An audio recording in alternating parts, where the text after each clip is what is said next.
So welcome everyone today, and thanks for taking the time to join us. The session that we have today is a joint initiative between ReadyTech and OzHelp, and it's delivered as part of a broader initiative that we're running called Remote Control, where really we're looking at different ways where we can reach out to our clients, their friends and family, support them through education, but also supporting through some wellness initiatives. So the webinar today is titled Self-Care, Restoring Balance During Times of Uncertainty. And it's really our hope that the session today delivers some immediate value in the current situation that we obviously find ourselves with COVID-19, but also provides some practical advice and tools for you in any time of uncertainty.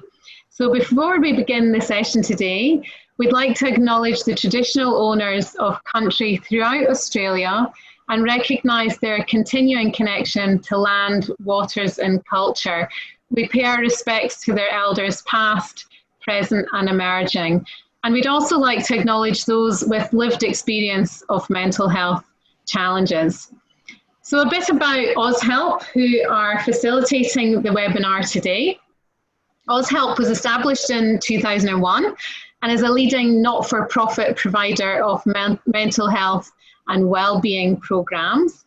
OzHelp's programs are designed to assist in building positive workplace culture around mental health and well-being, and they raise awareness, reduce stigma, and build skills that really create a safe space for open discussion around mental health and well-being, really helping people to identify and act on things that keep them well. OzHelp's unique offering is that they're not just a training organisation, in that they provide ongoing support and referral pathways for those who may need it. OzHelp is accredited under the National Standards for Mental Health Services, and in 2019, over 40,000 individuals across Australia connected with OzHelp services, information, tools and awareness campaigns. And so a little about our OzHelp presenters today before I pass over to them to ably take you through the webinar. We have Katie Godfrey, who's a senior counsellor. Welcome, Katie. Katie holds postgraduate qualifications in psychology and counselling, as well as qualifications in pastoral care and training and assessing. She's worked for 20 years in the counselling and pastoral care space in educational settings, private practice and not-for-profit. And she's currently a lecturer at the University of Canberra in the discipline of counselling, and has spoken at conferences in and around Canberra and worked as a group facilitator in a variety of settings. She's been married for 23 years and works in private practice with her husband, conducting couples counselling, and she has 2 grown daughters and 2 cavoodle puppies. I love it. So welcome, Katie, and thanks for being a big part of this today. No worries. I'd also like to introduce Juliana McDonald, a Wellbeing Support Officer. Welcome, Juliana. Thank you.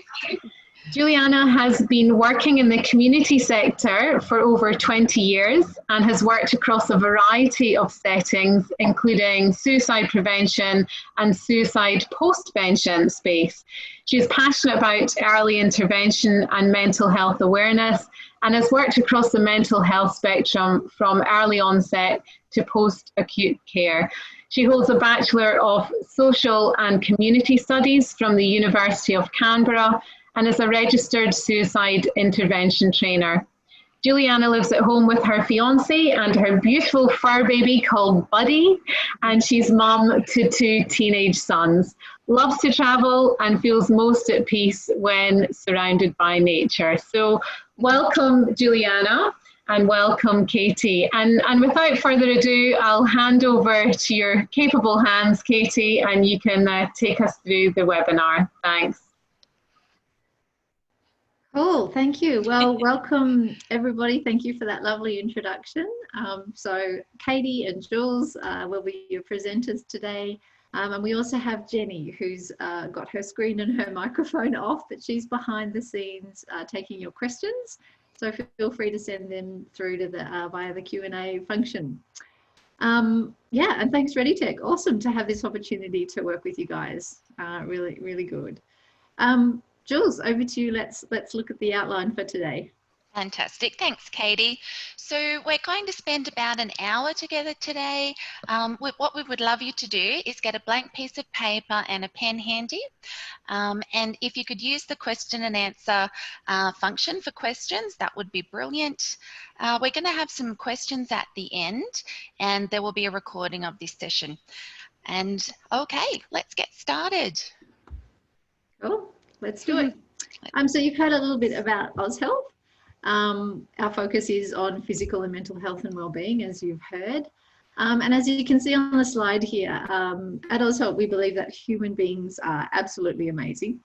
They're adaptable and resilient, and we believe that if we put our minds to it, we can respond in outside the box, productive and positive ways, even in the midst of uncertainty and crisis, because it presents a real opportunity for us to think in new and creative ways. So our aim today is to remind everyone of the importance of self-care and to provide you with a few ideas for staying well, and invite you to consider perhaps some new, different, unusual ways for caring for yourself during these challenging times, because we all need a bit of extra support right now. And we're hoping that by the end of the session that you'll be able to take something quite concrete away and actually implement it in your own world. And as Jules mentioned, if time permits, we'll also take some questions at the end. So feel free to send them through to Jenny.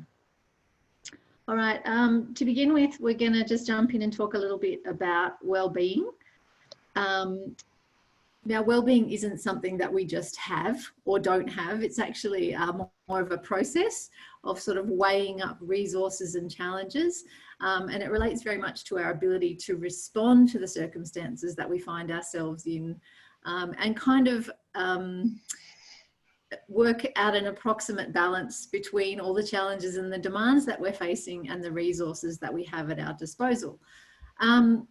So on the piece of paper that we've asked you to get, we'd really like you to sort of either fold it in half or draw a line down the middle.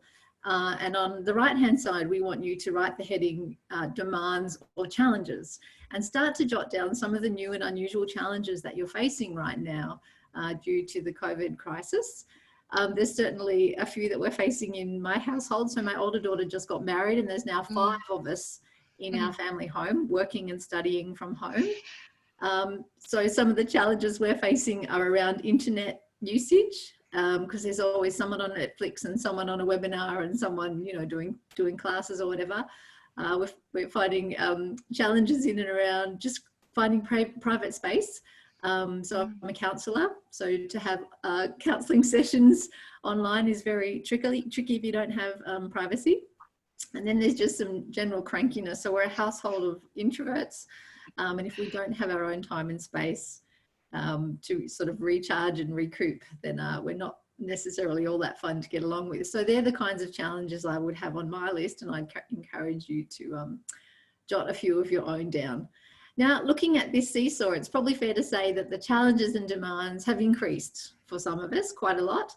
Maybe they've decreased, like I know I'm spending less on petrol and less on parking, and I'm certainly not doing as much washing and ironing because I don't have to go to work. But on the most part, I would say that the challenges are greater and the resources are probably less, because there's a lot of expenditure and not necessarily much going in the tank. So if you are feeling weighed down by all the demands, the new and unusual demands that you're facing, I'd really encourage you to sort of come along with us in this journey and try and find that sense of balance. I was reminded this week of when I was a young girl, and I'd get on the seesaw with my older brother, and he's bigger than me, obviously.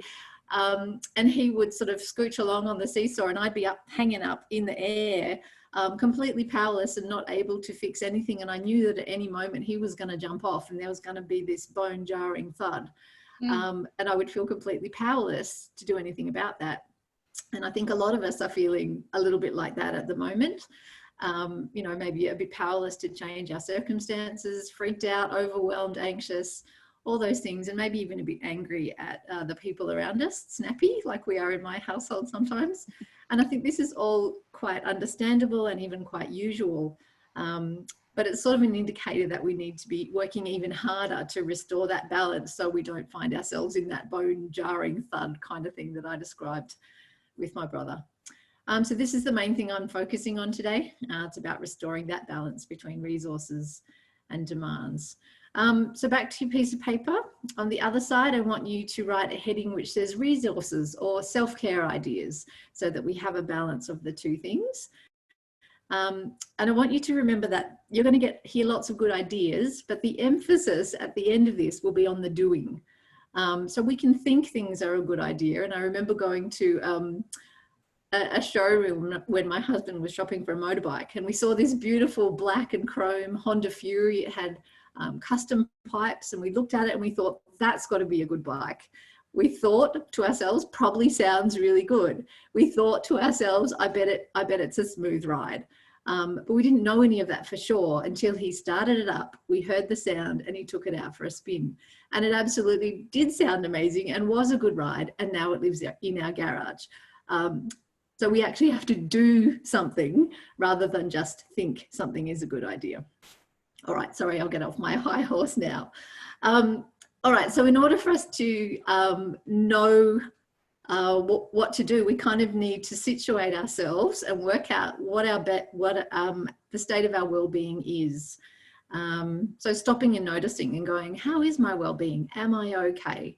And Jules is going to talk a little bit now about the signs or indicators of well-being. So I'll hand over to her to let you know what well-being looks like. Lovely. Thanks so much, Katie.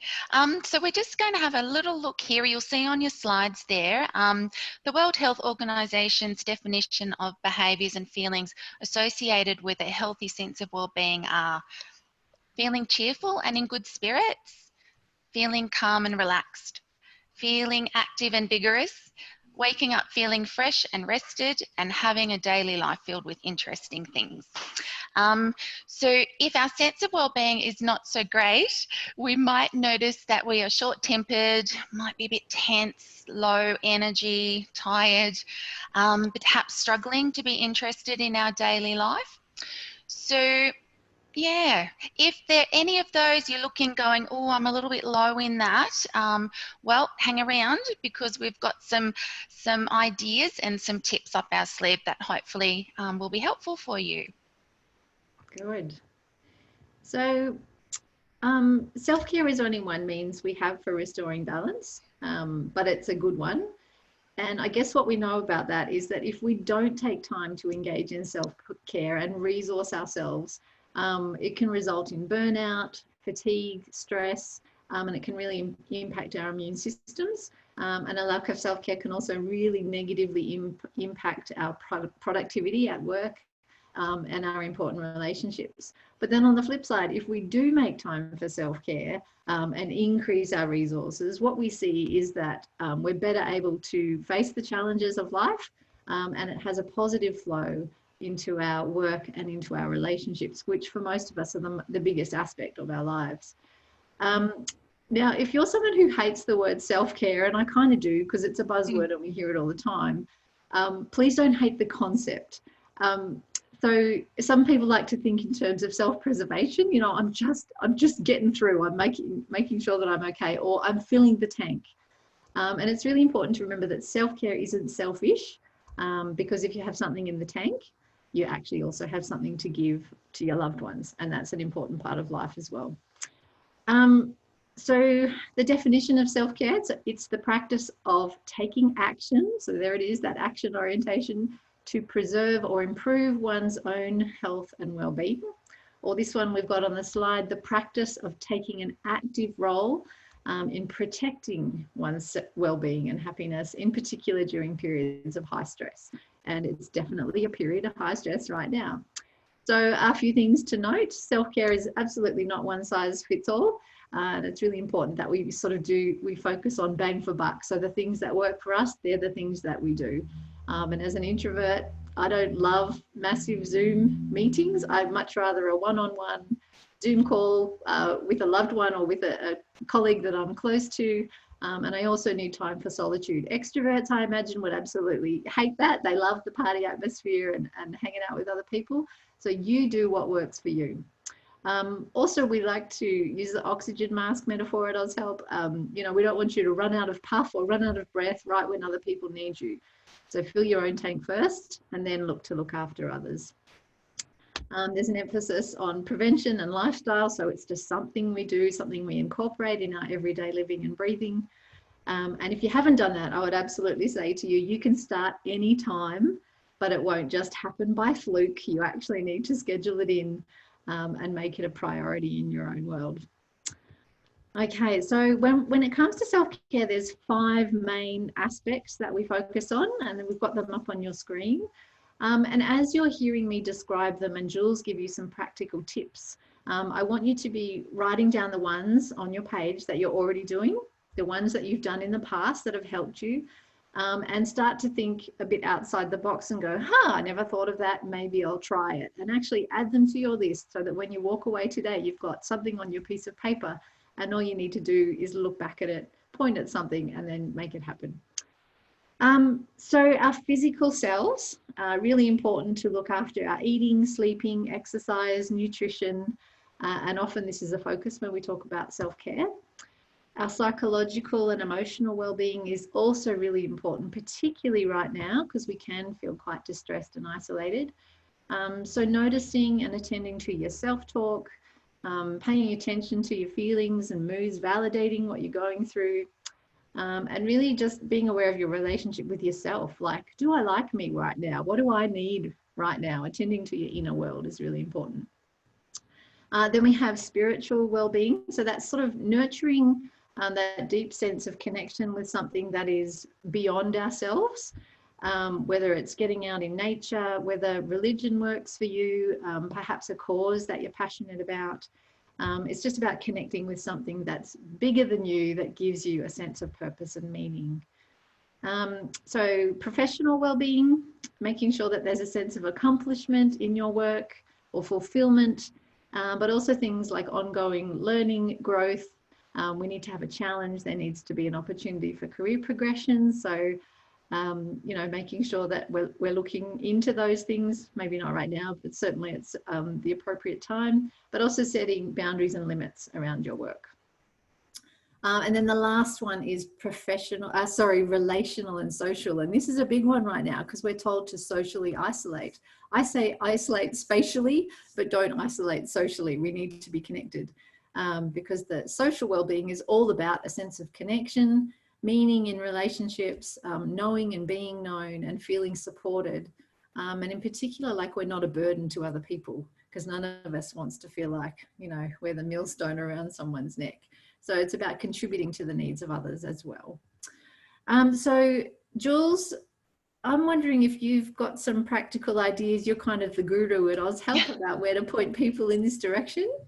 Oh, thank you. Thanks, Katie. This is an area I'm really passionate about as well. And we talk a lot to our clients and our work colleagues and family and friends. And some of the things that they've found useful and I've found useful as well, I'll just go into each of the sections. So for physical well-being, people are finding that YouTube videos or online classes for Pilates, dance, gym, spin or personal training are offering home classes. I know that one, you talk about me being that sort of a guru. We do have another guru for physical health. That's our nurse, and she is making good use of those online supports. And there's, we have quite a lot of people doing that. What else have we got here? So walking the dog, you know that both Katie and I have beautiful dogs. Mine's a cavoodle as well. So getting out, and it's really nice to walk around at the moment, and I'm noticing there's a sense of community. So we pass each other at a distance, of course. But yeah, it's just really lovely to change it up, get the scenery and some nature. What else? There's playing dance with the kids, lifting weights. There's all sorts of things we can do. And one of the things that I find really helpful with my sleep is I have a Google Home, and I just say, hey Google, can you play Ocean Waves? And I just go off to sleep with that. I find that really helpful. So it's about finding what works for you, is what Katie was saying as well. There's another great app called Insight Timer, and that's also for meditation, and it helps with sleep as well. So don't feel like you need to remember all of these links. We've got a great slide coming towards the end. For our psychological and emotional well-being, I think it's really important to back up what Katie has been sort of saying as well, is there's no normal way at the moment to feel the way that we're feeling. It's the new normal we keep hearing. So try to take our pressure off ourselves with that. And really important to keep up with the positive self-talk and, you know, go, yep, I got this, you know, I'm doing okay. So those sorts of things. For the spiritual well-being, there's prayer, there's connection to others, and it's spiritual for what spiritual means to you. So it could be getting out in nature, like we talked about. Green therapy is very, very common as well, and stargazing. That's something that I've lost, and it was really nice to be reminded about that. So just to, you know, there's a bigger world out there than what's happening with us right now. There's mindfulness, and there's apps for that as well. Singing, and just doing something for the greater good. One of our lovely work colleagues, she is really passionate about animals, and she invested a lot of her time and her family's time actually just, you know, volunteering and making sure that those animals had shelter and food after the bushfires. So she was doing that to help others. So that really fills our cup as well. And with your professional wellbeing, I did notice that the New South Wales TAFEs and potentially across Australia, I haven't seen other states yet, but they're actually offering some free upskilling classes to do during this downtime, during COVID-19. And I think another thing is we're really, really lucky at OzHelp. We've got a very close, tight-knit team, and something that's helping a lot of us is we have a 4:30 catch-up with our manager, and it's just, sometimes it's just to see each other and have a bit of a laugh, and others it's to problem solve and, you know, find out some ways to support each other. So that's working a lot, keeping us connected. And also our manager had mentioned that it's helping her as well to have that time to stay across what's going on with all of us. So yeah, there's lots of ideas out there. So relational and social. I mentioned before, my partner's from Scotland. We were actually heading to America, but that got cancelled. So, and we were supposed to meet his family over there. So he was quite devastated. But I tell you what, I'm seeing his family more than ever on Zoom. So they are connecting, they're playing trivia games, there's banter flying across the ocean. So, you know, you're feeling really connected that way. So, and just, you know, having a virtual coffee or drinks with a loved one. And once again, gratitude, I think, is something that I'm re-embracing again, and Aussie humour. You know, we've got it in spades. So yeah, it's those sorts of things. And just one quick other thing I want to touch on is your financial well-being. A lot of people that I'm talking to are struggling with financial uncertainty, and there's some great websites as well, and some links, so that you've got the Money Smart site, and there's some other ones coming up as well. So that's a few ideas. But Katie, I'm just wondering, we talk a lot at OzHelp about what keeps you well, and I'm finding in the conversations I'm having with people is, well, that used to keep me well, but I can't do that now. And that's sort of a common theme, and people are saying, well, what do I do to keep well? So have you got any ideas on how to fill that gap? Yeah, good question. I mean, I guess it's obviously specific and unique to each individual, depending on the challenges that you're facing and, you know, how things have changed for you. But I think we all have a problem-solving hat. So putting that problem-solving hat on and starting to think outside the box and looking for new or inventive ways that we can actually care for ourselves, maybe trying something new. But interestingly, something I've noticed is that people are really getting back to simple things, just slowing down, walking the dog, ScoMo talked about doing puzzles, and apparently in many of the shops, even online, puzzles are sold out because we're actually just doing things together as couples or families or households. You know, writing letters, like how nice to go out to your letterbox and have a handwritten letter, read a book. And I would say to you, probably really important that we maintain routine, schedule in the activities that we've chosen and let other people know, just so, you know, we're working as a team within our household. And important to take breaks. Schedule those in. It's very easy if you're working from home to get caught up in front of the screen and forget to eat or forget to get up and walk around. And I think the main thing is really to focus on what we can control and do the little things, because often we think it's not going to amount to much, but it actually will over time if we consistently do little things that help to fill our tank. And I actually think that, and I said this before, spatial distancing is absolutely essential, and we'd be foolish to not follow that. But social distancing, no, we actually need to remain connected. And I don't love technology, but I'm discovering that there's 1,000,001 ways to actually stay connected. And I asked one of my daughters, you know, tell me all the platforms that you use, and she reeled off a list, and she said, I use Zoom, Skype, text, email, Microsoft Teams, Instagram, Snapchat, WhatsApp, Facebook Messenger, iMessage, FaceTime, House Party, Google Hangouts, and it seems to me like the list is endless. So there's really no reason for us to feel isolated. We can connect over so many different platforms, and I think it's absolutely essential, even if we're anxious people and our tendency is to withdraw, that we remain connected. And probably just regularly checking in with ourselves and asking that question, what do I need? What do I need? And then working to meet those needs, hopefully with the support of our household and our workplace and our loved ones. Jules, you need to put your mic on. There we go. Thank you. Thanks so much. So I'm just wondering, listening to all of that, Katie, it sounds like a lot that we can do, and it could be just like, oh, that's just another thing we've got to do. But I'm hearing you say small things, consistent things will make a difference over time. So yeah, that's really helpful to sort of know that every little thing will help, and that fill our tank and make us more able to care for others.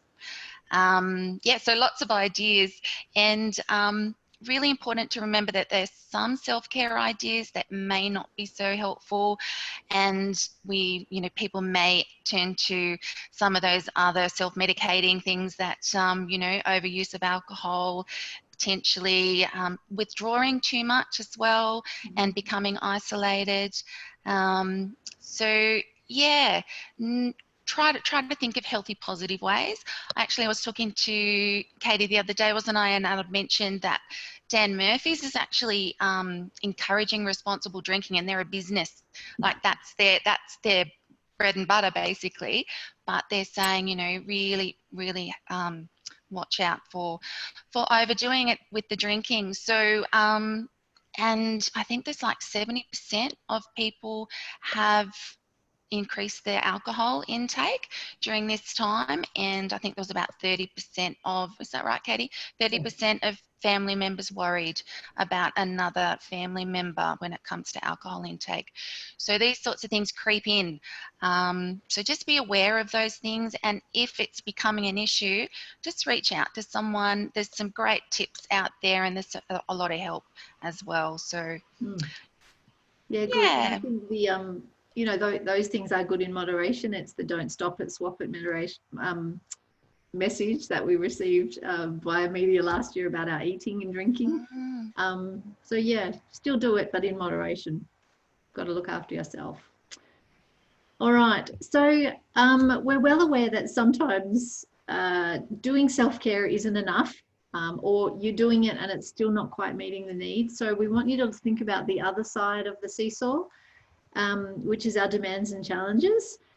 And there's no reason why we can't do a little bit to fill the tank, but also do a little bit to reduce or minimize some of those demands.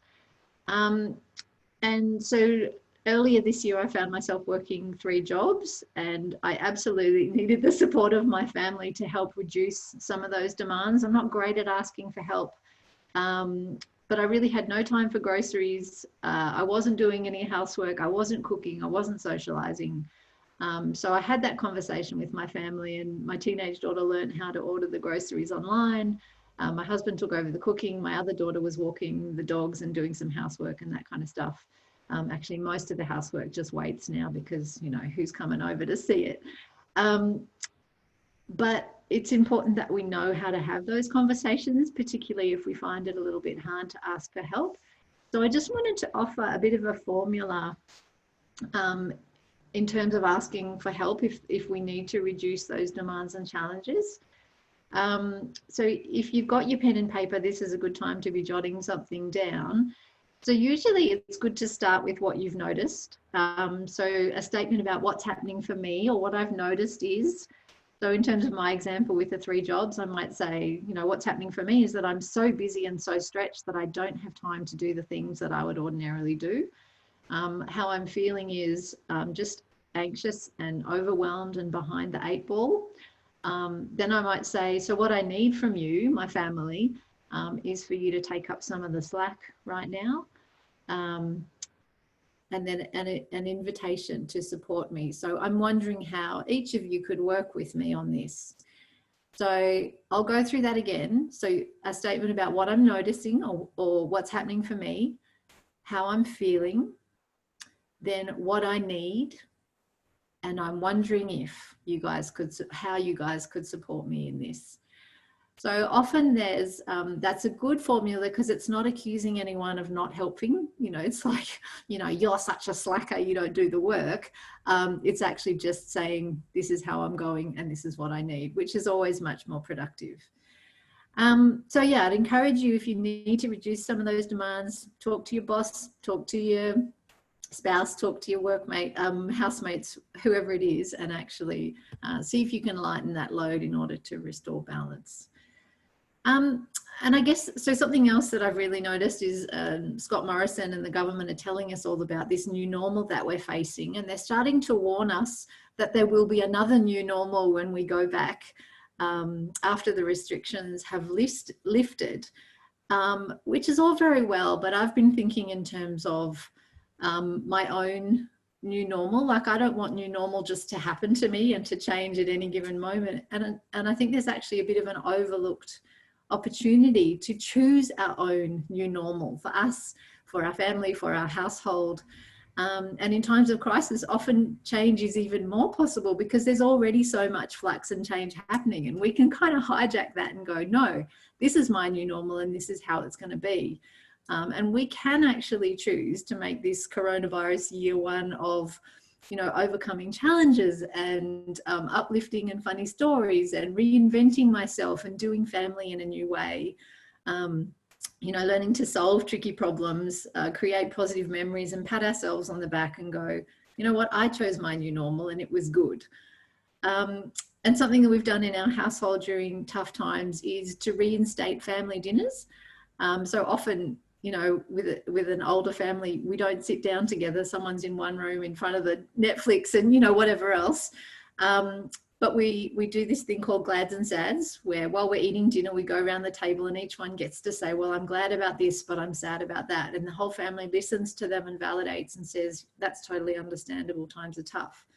And another one that we do, and we've often done this in the car over the years, is I love so-and-so because of so-and-so. So it's just a real opportunity to affirm one another. So I love Daddy because he cooks the dinner, or, you know, I love Frank because he's hilarious and he makes us laugh. So taking these opportunities within our family or our household to take back control over the things that we do have control of and make them our normal is actually a really important part of what we're all going through right now.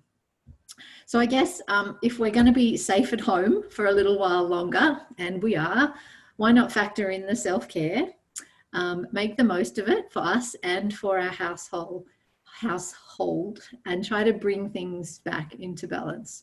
I really hope you'll give it a go, because that's what we've been focusing on today. Yeah, And I think that's all I have to say about that. I've gotten off my high horse again, Jules. Oh no, it's a pleasure to listen to you, Katie. I want to come to dinner at your house. That Oh, cool. taste. Yeah. So we'll just sort of tidy this up a little bit now, and we'll have a look at the summary slide. We've covered a few things. We just want to leave some time for questions. So what we've done is we've looked at the wellbeing seesaw and finding a healthy balance between resources and challenges. So yep, and sorry, I'm just having a memory of you, Katie, being up on that seesaw. Oh, you poor thing. So yeah, very important to keep that balance. And the role of self-care plays a really important part in our well-being. So adding to our resources that we have at our disposal, and how reducing challenges can play an integral role too, and including some ideas about how to have tough conversations as well. A common challenge shared amongst a lot of us is, it's been coming up a lot in my support calls and even in our work colleagues and family and friends, is what can we do to make working from home less stressful with this new normal, trying to balance all of these different priorities and responsibilities and hats. So some of the things that I've found are working for people are developing a routine, really important to stay to your routine. I heard a really good tip the other day, it was on a webinar actually, about go for a walk in the morning. So get dressed, get ready like you would normally do, put your makeup on and leave the house as you're actually going to work, and then come back in. And when you come back into your home, you're in your work zone. And also really important to do that at the end of the day as well. And, you know, go for a walk at the end of the day and then come back and that's you done. You know, work's over for the day. So that was something I found really helpful. Haven't got the morning one yet, but I've definitely got the afternoon one going. The other thing too is keeping a defined space. I'm finding it a little bit tricky because I'm in a small apartment and I've got people working from home as well, but I've claimed the dining table here and that's my sort of workspace. And it's often if I've got my headphones on, my family knows, okay, no, don't interrupt her right now. And the other thing that I've heard, and I've resisted it, thank goodness, is laptop creeping. Apparently, it sounds a bit odd, doesn't it? But the laptop coming with you, your work laptop, into your lounge room or maybe into your bedroom. So, you know, really important to draw those boundaries. And it's, you know, it's conscious choice that we have to make. One tip that my 16-year-old son, he's doing some homeschooling at the moment, and he puts his watch on. So when it's school time, he's wearing his watch, and when it's not school time, he takes his watch off. So I'm like, okay, that works.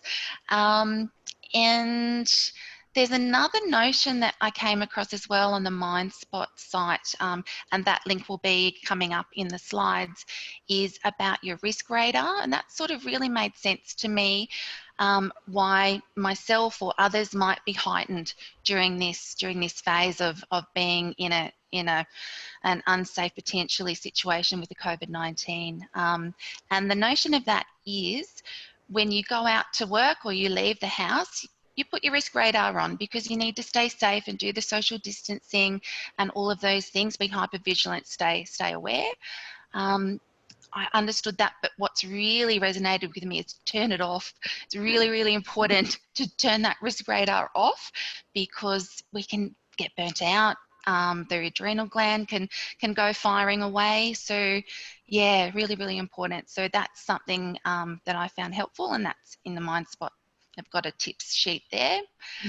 The other thing that I found a little bit funny was apparently there's a new favourite place in Australia to visit. It's the fridge and the pantry. So apparently, you know, we're going to the fridge and we're going to the pantry. And yep, I can relate to that. So really important to keep some healthy snacks in there, you know, fruit and things like that. And Nutrition Australia has some great ideas on there as well. The other thing is balancing work and children working from home online as well, and, you know, having to put your teacher hat on and then your parent hat on. You know, one of my girlfriends is saying, I want to get this student out of my class, it's not working, you know, send him back to school. And then he's like, oh, I don't want this substitute teacher, I want my old teacher back. So yeah, you know, there's a lot of pressure on parents working from home, in particular with little children. So something that could help is potentially, if your children are going off to school and you normally pack them a lunchbox, or even your children going to daycare, pack them a lunchbox. So they've got snacks in their lunch and everything ready to go. They might know where to get it out of the fridge, and that will reduce some interruptions for you. The other thing that I found quite lovely was potentially, you know, smiley faces, and one's a green smiley face and you might put it somewhere on your desk. So that's okay for your children to approach. Yep, I can come and talk to mum right now. But if it's the red smiley face, no, she's in the zone, please don't interrupt. So those sorts of things could be helpful. Yeah. And also, I think you mentioned it before, Katie, as well, is make sure you talk and speak up to people, and try to reach out for some support and help. If it's really tough working from home with your littlies, then, you know, we encourage you to talk to your manager or your HR or people that can actually give you some practical skills, or maybe reduce your workload for a little while. Yeah. So that's all the sorts of things that we encourage. What else? And the Education Directorate has some really helpful resources. I jumped on there last night, ACT one, and it's really helpful links as well. And yeah, so Katie, there's just a couple of questions come in. Have we got time? Yeah, we do. Yeah. All right. Okay. So Liam says, I'm doing okay, but I do worry about other people. Is there anything else I can do to help them? Yeah, good question. And obviously what I've said earlier about fit your own oxygen mask first. All the tips and ideas we've suggested are good for you and good for others as well. But I think the main thing is that we really take time to connect with other people, to listen to their stories, to validate them, but also to know that we can't possibly have all the answers in supporting other people, but we can help them find their answers. If we can ask good open questions and really help them sort through their own process and work out what it is that they need. And, you know, just small acts of kindness go a long way. So if you're thinking of someone, send them a text or an email, drop a letter in the post, do something that will remind them that, you know, they're important to you and you're concerned for them, and you're there if they need you. Now, we're actually running another webinar with ReadyTech next Thursday, actually, at the same time, on supporting others. Mm-hmm. So we'll give a lot more detail in that webinar, and we'd really encourage you to join us. So we actually have, we've popped this slide in here because we're well aware that this webinar might sort of raise concerns for some of us, like particularly looking at the signs of well-being. If we have none of those, we might be going, oh, maybe I'm worse off than I thought. Or maybe this has triggered me and I'm realizing that my self-care is not great and I'm not coping so well. Or perhaps that a loved one is not coping so well. So these are the lines that we would sort of direct you to if you do feel like you need more support, or that someone else you know needs support. Heading to your GP, or if your organisation has an EAP, they're great options as well. And lots of places are offering telehealth at the moment. Yeah, so they're all good options. What's the time, Jenny? Do we have any more questions? Yes, I've got a couple. You've got one, Jules? Yeah. Yeah. So this one came in a little bit earlier. Angeline would like to know, are extroverts suffering more in the current lockdown? Really, really good point. I would say potentially it's also people, I'm not sure about you, Katie, but people who normally go to the gym, or they are outside people, they, you know, like to ride their motorbike or go boating or things like that. that in combination with your personality style, I think potentially could be a bit tougher. I'm a bit of both. I can be an extrovert and an introvert, so I'm actually pretty lucky. I'm doing okay. What are your thoughts on that question, Katie, about the extrovert? Yeah, well, see, I would say that extroverts and introverts are probably just struggling in different ways, but we're all struggling. And because extroverts are energized by, other people and interaction, so interaction obviously has a different flavor right now, but they can still have the interaction that they need. What I'm hearing a bit of is that introverts are actually struggling because they long for that deeper, more interpersonal connection with fewer people. And for a lot of us, that's actually what's missing. So, yeah, I think both extroverts and introverts are probably struggling, and it's finding your own way to manage that. Yeah.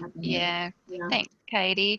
There was just another one come in. Jason has said the second suggestion about walking the dog in the morning and the evening is really, really working well for him, and he's taking his spouse with him, and it adds value to their relationship. So that's lovely. Thank you so much for your contribution there, Jason. Sorry, I was just going to say, we've actually we're doing our civic duty. So every morning my husband and I get up, rain, hail or shine, and we walk to our local coffee shop to support them. And that's our morning jaunt. And then we come back and we sit down and we start work. And then at the other end of the day, that's when we walk the dogs. So, just work out what works for you, but it is a lovely idea to have that morning and afternoon routine. Absolutely, and it was nice in the autumn weather. Now I'm going, anyway, no, just have to toughen up and get out there anyway. Put your rain jacket on. An umbrella, Jules. Come on. That's right. So I think Jenny's just in the process of writing something here. So maybe while we're waiting for her. Oh no, here it is. Nope, no more. She says. Okay. Awesome. So we can move on to the thank you slide, I think. So I just had a couple more thoughts that I wanted to add. It's a lot, I know I'm on my soapbox again, but it's just around taking action. So, we've chatted, we've come up with some ideas that, we're aware of it that work for us. But I don't want you guys that are listening in today to just think that self-care is a good idea, or that it's good for your spouse, or, Tom in accounting should really be doing this. It's a bit like the Honda Fury. We want you to go, that looks like a good idea and it sounds like a good idea, but actually start it up and take it for a ride, and just see how it impacts you in your own world. So take the list on the piece of paper if you actually did that. Highlight a couple of things that you're going to try in the next week and get the family or the household on board. And I guess the thing is, just hear me when I say this. Please take care of yourself, because self-care is not selfish. You're doing it for yourself, sure, but those who love you, and those that you love. It's a whole picture, whole household, whole family kind of approach. So we want you to be well, and we want you to be around for the long haul. So self-care's got to be up there on the list. Awesome. Thanks, Katie. Right. Okay, so we've popped up some helpful resources and links there. So I won't go through those, but you can access those. They'll be available in this recording. And we just wanted to say thank you so much for taking the time to spend with us today. And thanks, Katie. Always a joy working with you.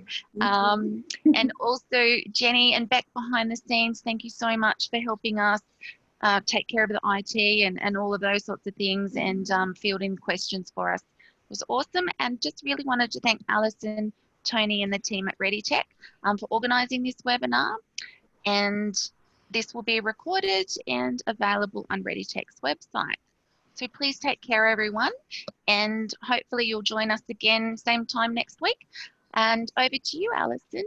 Thank you so much. And really on behalf of ReadyTech and the audience today, I know everyone can't talk out loud. So really on behalf of us all, thanks for sharing those tips and tools. I know I certainly got a lot out of that, and I really appreciate how accessible a lot of those things are to do. It's not adding to the overwhelm.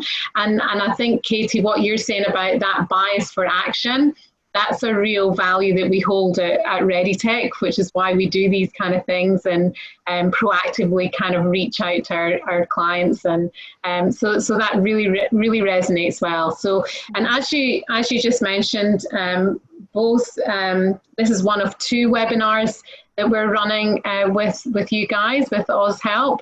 And so anyone who's listening, we'd really love you to join the next one, which is next week. And it was quite a timely question there, Liam, around that you passed through there saying, how can I help others? So the next session is specifically focusing, the title is Supporting Others, Gain the Skills and Confidence to Support Someone Who's Having a Tough Time. And just a little detail around what that is. It says, with the current environment of uncertainty and change, it's possible that many people you know are going through a hard time, which sounds like that really is hitting the mark as well there. And they might be in need of support. So whether you're worried about someone at work or a loved one at home, the next 1-hour session will give you the confidence to really start that conversation that could change a life. So as Katie and Juliana just said, you can register on our remote control website. So that's readytech.com.au/remote-control. And then you'll be able to either find the recording, as Julianne said, or you'll find the details of registering for the next one. And if anyone wants to reach out to OzHelp, the details there on that page, you can either call that 1300-694-357 or info@ozhelp.org.au. So thank you again, everyone, and I hope you can join us for the next session. And stay safe out there and keep looking after yourselves and that bias for action. Thanks, everyone. Thank you. Bye, everybody. Take care. Bye.